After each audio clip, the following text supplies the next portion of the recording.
All right, so we're here inspecting a 20-year-old roof. So you can imagine in those 20 years, it's gone through quite a few storms. First thing we do look for are roofs. Of course, if we're missing shingles, that's gonna be something that's very obvious and jumps out at you.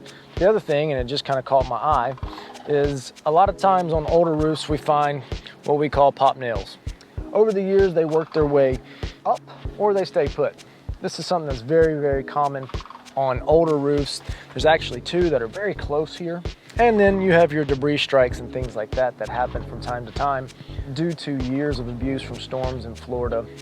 Very, very common and typical as well. So with our missing shingles here, of course, these have been sheared and ripped off.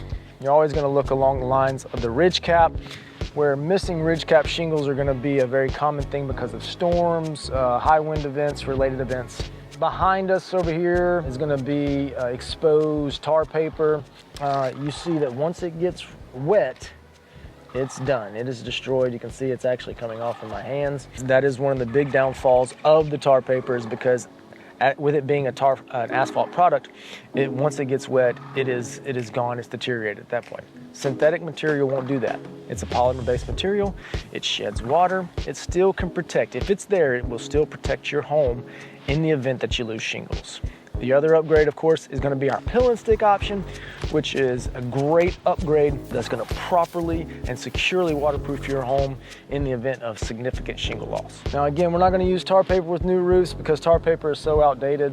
This is something that we're gonna upgrade along with the nailing of the deck to the proper current Florida building code, which is gonna be really beneficial for homeowners.